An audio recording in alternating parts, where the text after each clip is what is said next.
And we are in the midst of a great story. We have a naked lady walking up the stairs at the state capitol. Now, she's walking up the stairs. I'm telling the security guy there's a naked woman walking up the stairs, and he said, "Are you sure?" And just then, lobbyist Chip Whelan, I think was with the Hospital Association, walks down the stairs, and he had to have seen her. And I said, "Naked lady, right?" And he said, "Oh yes."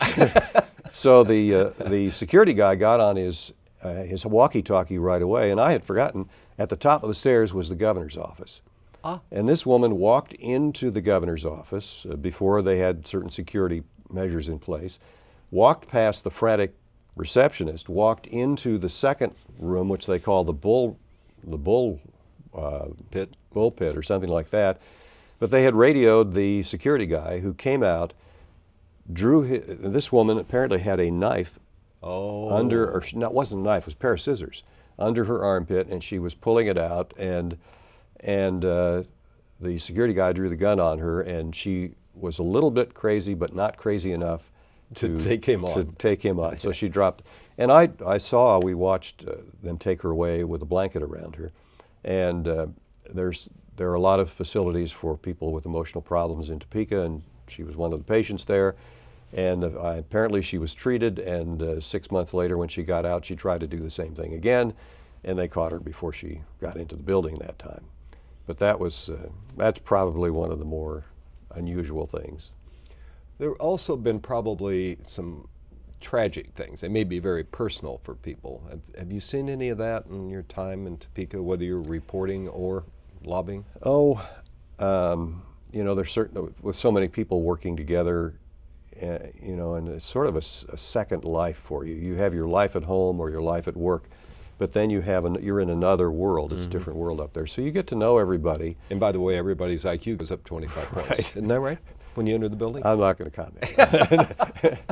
But, okay, all right. But you get to know people, and you get to know them very well for a long period of time. And in many cases, you're not quite living with them, but like I live in an apartment complex where there are other lobbyists and other legislators, and you get to know them. And when there's a death in the family, it really is kind of a death in the family for everybody. Okay. Yeah, I remember when Bernie had the incident, the guy trying to carjack him. Since then, you've become, what, a black belt in Taekwondo? I have a black belt in Taekwondo. I haven't kept it up, but I've also, I took some martial arts classes and things like that. Everybody asked me, "Are you going to take concealed carry?" I haven't done that yet, but there are people up there that. Well, I still remember the phone call. Bernie calls up and says, he explained what had happened, and I'm in shock, and he says, "You know, I think I probably need to move." I said, "Move?" He said, "Well, you know, it might cost some money." "Move, Bernie." You know, get out of there. Well, since then, I actually, the last several years, have moved back into that place. There's a lot more security. It's a block and a half from the Capitol, so it's an easy walk. You don't have to drive or worry about parking. And the big benefit is there are a lot of legislators that live there. So you go down to breakfast in the morning, and you can talk to 4 or 5 legislators. I don't think anybody as a little kid says, "Gee, I think I want to be a lobbyist." I mean, I don't think I've ever met anybody. You know, you can't, there's no degree in it. I know. You know, you can't, there's no training for it really. And you're right, that nobody really, a lot of people come from other parts of, other walks of life, other careers. Some start out in it maybe because they have a family member, but there are an awful lot of people who were former reporters that are doing it. There are people who were elected officials. Right. There's something about being in that building and being part of that process. People just love to come back, and will come back as a lobbyist, and if they lose an election, or they go as a lobbyist and they decide to run for an office. There are an awful lot of former lobbyists that have run for elective office. You know, Kathleen Sebelius, who was our governor, when she puts her bio out, does not talk about this, but she was a lobbyist for the trial lawyers. That's how I first met her. I knew that. People do come from all walks. What advice could you give somebody who was thinking about it? What do they need to know that sort of to watch out for, or gee, I ought to know that? I think you can't be too rigid. You have to be pragmatic. have to be flexible on some things. You may not get everything you want, but be sure your information is correct. You have to develop relationships with people, with other lobbyists, as I said, explained earlier, but also with legislators.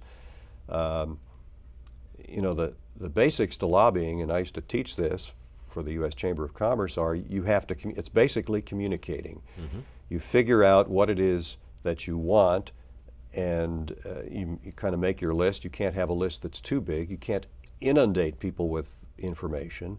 It's better to have a summary, and then if they want more, they can ask for it. But you communicate. You make sure that they know what it is you want.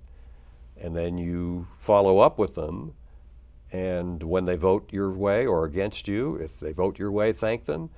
If they don't, let them know, I see that you didn't vote my way. What was the problem?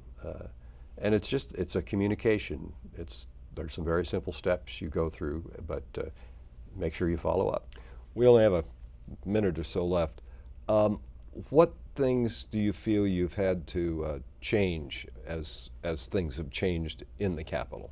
What have you had to do differently? Well, like last legislative session, I didn't testify at all. It's the first time I had ever not testified. And I just felt that a lot of minds were made up, particularly on some very conservative issues. And so I've shifted to talking to the public more, making speaking engagements. Mm-hmm. The first week in October, I'm probably on the road for 2 weeks talking to people around the state about issues. All right. Well, this has been great fun, yes, including the lady. We appreciate you being with us with Bernie Koch and me, Tim Witzman, on Wichita's Biz That Is.